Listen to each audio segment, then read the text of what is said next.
Okay, hey, hi. Welcome to the Community Podcast. I'm your host, Chase Johnson Lynch, here on Big Condo Online. Please like and subscribe, because what we like to do, especially if you followed me as I've done my various other community podcasts, sometimes I like to do themes based upon what's going on in the world. And like one of those themes that I really enjoyed doing was Mental Health Awareness Week. And we did like two of them by this time. And I'm joined by a good friend of mine who reminded me that it's time, once again, to cover Mental Health Awareness Week. And so I'd like to welcome a good friend of mine, another fellow filmmaker, Shaun Givens, to the podcast. Hello, Chase. Thanks for having me. Well, you know what? Thanks for being brave enough to kind of like step into this realm because like a lot of people are confronted by mental health issues on various different levels. And what's great about what's going on now is that we have a lot of people having more understanding to what is called the autistic spectrum. Mm-hmm. Right. And like you wanted to talk specifically about some of those elements of the autistic spectrum and how it affects you personally and everything. So can you just tell us about, from your perspective, about the autistic spectrum in general? Yeah, from my perspective, well, I suffer from what's probably more a diluted or mild version of autism, but still as much on the spectrum, called Asperger's syndrome. Yeah. It's a little hard to describe, but it basically it mostly affects social interaction and mostly just the way you see everything. Yeah. I myself suffer from Asperger's. My son suffers from Asperger's, and I can proudly say it because I didn't know that until I was an adult and until he has been diagnosed with it. So in that aspect, it's one of those kind of moments where when you're young, especially at my time, that like teachers kind of like falsely accuse people of being difficult. Right? Did you ever have any of that? Like a teacher kind of like saying, "Mr. Gibbons, you're being difficult," or you're doing something that you shouldn't be doing. It was mostly fidgety stuff. I mean, it's hard to know at this point whether that was due to the Asperger's or if it was just me being a typical primary school student. Well, see, that's the whole thing, though, Shaun. Is everybody kind of like tries to blow it off that way? It's not typical. It's atypical. It's the factor is that because it's more and more diagnosed today. I can't give you the specific numbers, but it's more and more diagnosed today that a lot of people have it, and what it is the factor that, from my perspective of the autistic spectrum, is that it's a wheel, or it's like a pie, and you could dip your hand into whatever piece of the pie at a different piece of time. So one day you can have a form of dyspraxia, which is like gross motor skills problems. I have been diagnosed with that, yeah. Exactly. Another day you could be having depression, right? It's like there is no one thing, which is why they say that they need at least about 10 years to give you some form of diagnosis because they don't want to misdiagnose people. So what they find is that everybody goes through their moments in time. So moments of difficulty, yeah, I mean, like anybody can have that, but just like anybody can have a form of Asperger's, it's just about how out of control it can get. Oh, yeah. Right? I mean, at least, I think I read this, at least 7 in 10 people suffer from Asperger's. Thank you, yeah. And I mean, going back to what you were saying about teacher relationships, I'd say it more so affected my relationship with the people around me, my own age. I didn't have a lot of friends growing up in school. Yeah. High school was probably when more specific mental healths like depression, anxiety started kicking in. I mean, it didn't help that I was on the bottom set, was of school. You got the higher up sets with the smarter people, and then I was pretty much right at the bottom. Is that because you might have found it difficult? Maybe there could be a little bit dyslexia in there as well, or did you find it difficult in class or maintaining information?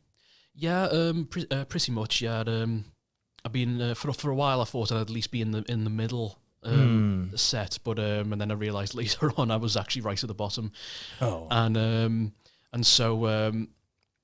Yeah, I just I had to deal with the usual stuff. Hate the person who hates even thinking about homework, or tries to make friends with the wrong people, or not seeing that they're not the right friends for me. Do you feel that you had situations where you might have been taken advantage of in some of these relationships with friends? It's possible, yeah. I mean, at least I mean, it wasn't like an ongoing thing. Like, it No. wasn't pretend friendship for years on end. It was just more so. Sometimes there'll be good days, sometimes there'll be bad. Yeah, it's just that, like, I mean, I find that, like, when I look back over my past and friendships, you can always, at least, I'm hoping that you can, is always at least remember that one good friend at this point in time, Oh or yeah. maybe another good friend at that point in time. But you wouldn't have thought of yourself as a popular kid. Oh, definitely not. No, I Yeah. mean, I did at one point try fit in with the popular kids, and No. they seemed all right with it. They weren't like the typical jocks you see in Yeah, TV show yeah, where yeah, like yeah, yeah. they just pretend, or they say like, oh, you want to be one of us, you got to do this really Yeah, some kind of truth or dare, and it's a bet. some kind of illegal sounding thing. Yeah. Like, Yeah, he'll go for it, won't he? Yeah. yeah. But no, they seem nice. I just realized a bit later on down the line that yeah, these as much as I get along with these people, they're more associates than friends. Yeah, yeah, yeah, yeah. I mean, like, but you must have had that compadre, or that. Oh yeah, yeah. I mean, I remember I had one friend who was not he wasn't in the same class as me in high school, but I knew him through primary school, and probably one of the nicest people I ever met there. And then I even in the classes I was in, I still made plenty of friends. We again, like I say, we had our on and off days. Yeah. I mean, I had a bit of a falling out with a friend over a girl, of all things. It always is the case. Yeah. You And know- then when college came around, again, I tried fitting in mostly with the people in my class. It led me to a few times actually, making these friends who I don't know what it was, but they very quickly turned on me.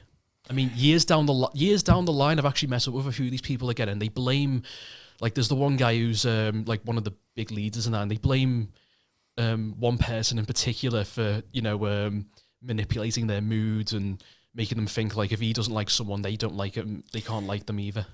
Yeah, I mean, like, and the thing about it is that I think you were talking about, like, one of the forms is like social cues, or recognizing different behaviors, and kids can pick up on that very quickly. And usually there will always be one other kind of kid who will be like, they're willing to be friends with you. And I've often found that it's about, look, man, I'm just going to take on that you have some issues. I don't know what they are, but we're still mates. You know what I mean? But then when they get older and the popularity scale comes in, then it's like, I don't want to be mates with you because everybody else will say something about me. Did you find that kind of scenario going on? Kind of, yeah. I mean, it took me a while to learn that popularity definitely isn't everything once you've left school and college. Oh, it definitely means nothing. Oh yeah, you're always going to have to reestablish your popularity, or your status. Yeah. Status quo once you've got a new job or you're in a new place in general. Like, Yeah. I mean, it took me until my third year of college. I mean, you usually meant to have 2 years, but I started on a lower level and then did the proper BTEC diploma in the 2 year there. And it wasn't until that final year I actually started to meet people who actually really they were very accepting of me. Yeah, I mean, because Pretty and this is because you're older, isn't it? I mean, like, they move past the reindeer games of childhood and everything, where it's like, oh, well, I got to be popular. If he's not popular, I can't be friends with him and all that. But then they become their own adults with their own opinions and everything. So it does get better. So you also were saying that having Asperger's it's an effect in relationships. So did you want to elaborate a bit more on that? Yeah, it's not an easy thing to elaborate on because it's probably affected me the most. I've been in very awkward situations due to accidentally being a certain way. Even in work, there was one incident where someone actually made a complaint about me because I don't know. I mean, I thought I was making a friend out of them, but they made a complaint that I was asking awkward things, which it's I don't. Like I say, it's not something you can easily pick up on. It's kind of hard to know, like you're in the Matrix if you don't know you're in the Matrix. Yeah. So what's awkward is like maybe you awkwardly say something to someone and then they take it the wrong way. Is that what you mean? Oh yeah, definitely. And what's interesting is, like I say, it's not an easy thing to notice Asperger's, and yet when my manager put because they wrote out a whole letter about it, and when the manager gave it to his superior, they actually did look at it and think, does this person have Asperger's? Like they've actually somehow they've learned to recognize it over the years. And yeah, well, sensitivity training, SEN training, yeah. And oh god, I was very depressed when I like I say, I thought this was just one of those customers. You come in, you recognize, you're all friendly and buddy, and then I have my manager he's one of the nicest managers I've ever worked with. He's real top notch, and he said like, I understand you completely. The thing you got to remember is customers are not friends when you first meet them. You've got to be careful of that. Well, this is indeed true. Yeah, it's hard to ascertain. It's like it's a person that you have a conversation with, and they're having a conversation back. Oh yeah, being having from that conversation, right? Yeah, being from around here, you can get very very bantery with people, but sometimes people will take it to heart a lot. And I suppose it's that aspect of Asperger's. Like I think in your mind you're believing you're being very bantery and that they're going to go along with it, and then you realise they might accidentally take it. No, it's not accidentally. They will take offense to it if you're not careful. Yeah, and I mean, I guess that's really difficult for somebody to understand. I mean, like, for one, for the person with the Asperger's, and for two, for the person who doesn't have it and is like wondering what the hell is going on here, And I mean, do you account to that? Yeah, I mean, I suppose one of the worst things about it is people will assume you're making excuses, like you just it's like before people really understood autism, people thought like, oh, that child's just being naughty. Yeah. And even if like they heard about autism after, they think that's no excuse. Yeah. But like obviously they have no idea what it's like. They don't know. No. They don't understand the chaos in your mind. No, I have been told before by someone like, yeah, you're just making an excuse by saying you've got Asperger's. Ah, that's rude. Yeah, very. Yeah. I think it's certainly it was at its worst when I got to university. There was an incident. I don't really want to go into it too much, but there was an incident that led to a huge misunderstanding, and it led to things being really awkward, which got me really depressed again. I mean, I was supposed to spend my final years in uni. It was supposed to be a big thing for me, and yet I felt isolated. Oh yeah, very isolated and extremely paranoid about what people were saying. There were certain things people thought I was saying something really horrible about someone else when it was taken completely out of context. And again, what I thought was banter would be completely offensive to someone else, especially, I mean, I'm not putting this in a one-sided view, but I feel like it's harder for certain men to come across like they're just trying to be bantery, because I feel like it's easier to offend certain people, both other men and women. Like it's like, oh, like he's a little bit too full on or something. Exactly, yeah, very full on, and I ended up, it got so bad I had to when I started my final year of uni, and by Christmas I had to just pull out and say, I'm going to have to leave this year and carry on, like redo this whole third year after everyone's graduated. Yeah, so that I can get a bit of a fresh start. And that's the messed up thing. It's like I'll need a do-over, and I mean sometimes I think for me, I think in high school and so I think I looked at it as like, okay, this didn't really work the way I actually thought it would, and then when I get to the next level, I'm going to change, and it created like an identity crisis in me. You know what I mean? Hence the name Chase. Definitely, yeah. You think you think like leave this again till Yeah, next let me time. leave this and then I'll be better there. It'll be back and better, and then suddenly you find yourself doing it again almost. How come the same people are in the same place at the same time? What's going on? Because what I'm not really recognizing that it is me.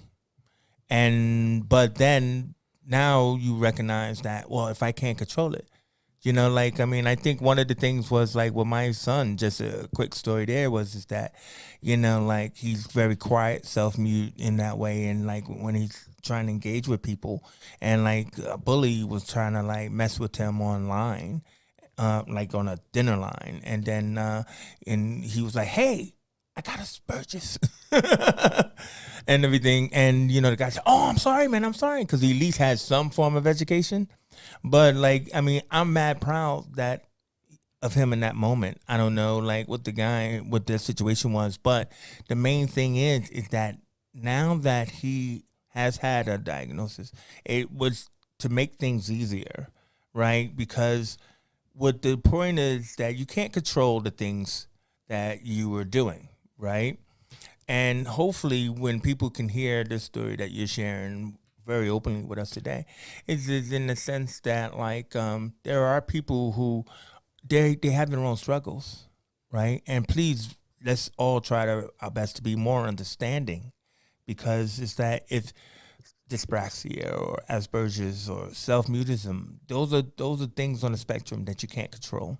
It just happens, and you don't even know when it's going to happen. Do you know what I mean? Yeah. Or with who it's going to happen. So like you just said about the banter thing. So sometimes if you think I can have this kind of conversation with this person and they overreact to the conversation, oh, I'm sorry you overreacted. I mean, I didn't really mean anything by it.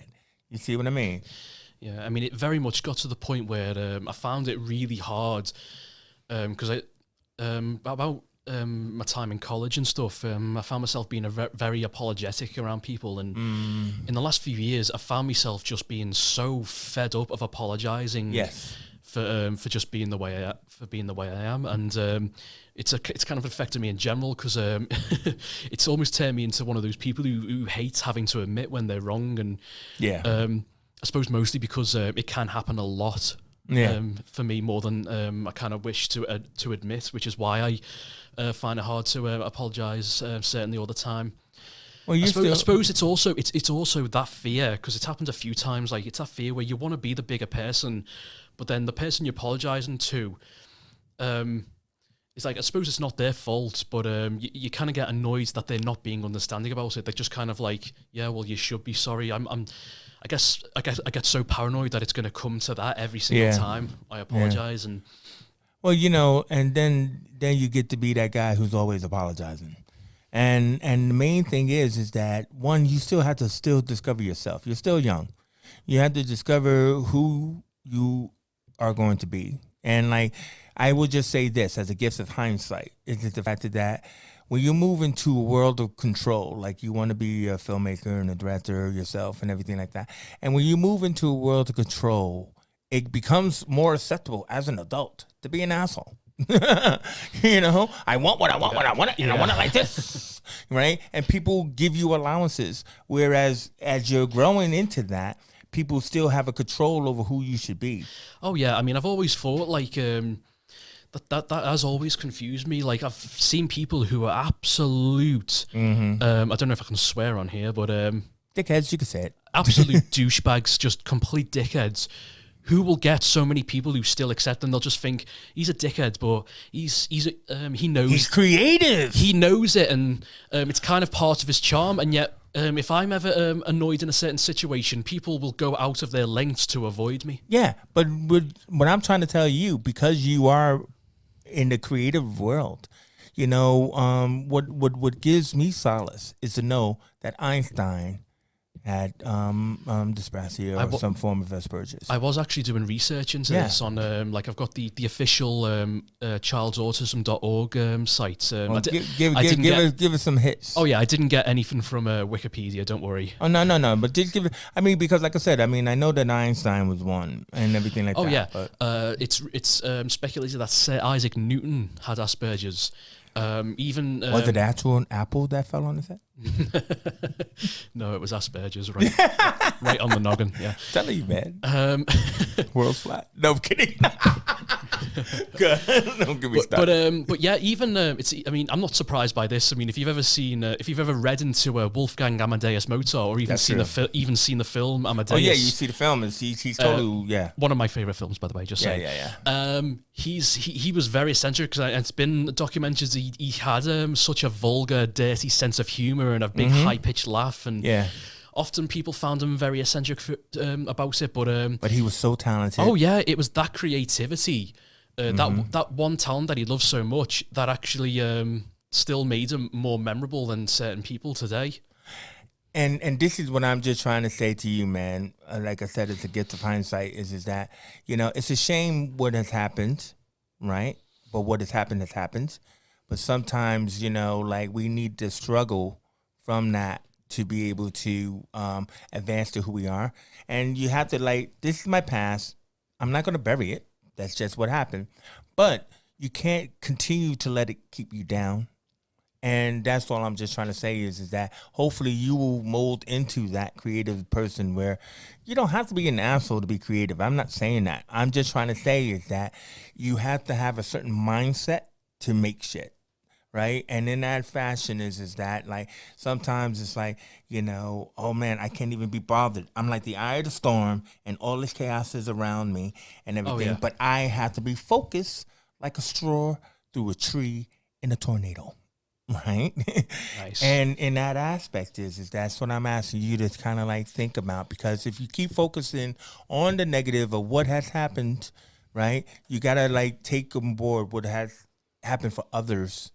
And hopefully, I can walk that road in that path. Oh yeah, it's very hard to move on from that stuff in the past. And I know, bro. I know. I'm not trying to say, just get rid of it. Oh yeah, I'm just saying that. Sorry, I'm just saying this for other people's benefit as well. And I know it's really hard to move on for it. It's still hard. It's still easy to look back on stuff and think about how it could have been different and how you could have approached a certain situation better, and how this certain person will never. They'll never like you as a person. I mean, even if they... You can always say, whatever happened to Big Brad? Never went and did anything, did he? He was Big Brad, though. Like that guy in high school who everybody thought was popular. I thought you were talking about someone in particular. Okay. No, come on, bro. I was going to say, I'm just saying this. Brad? You just know. Okay, bro. You just said that there are people, the popular ones, and I think we all have those popular ones in our past who, they left school, didn't do anything, and whatever. Oh yeah. Yeah, I wanted to address as well, I saw a few interviews. I've only got my phone here just so I can, because I print screened a few things certain things. There were interviews with celebrities, and I got one of how it's diagnosed in case people don't know how to look for it. It's basically persistent difficulties with social communication and interaction in general. So we kind of covered that. But it's also a restrictive and respective patterns of behaviours. This is all from the official autism.org. And, big brain on Brad. I'll never be Brad. Come on. Okay.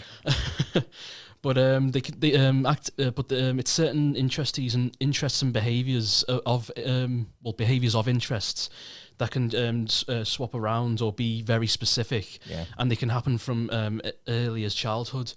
Yeah, and certain celebrities have talked about how it's affected them in particular. I saw in an interview with Anthony Hopkins, who claimed he didn't even get a diagnosis until he was 70. Whoa, really? Yeah, and feels like me.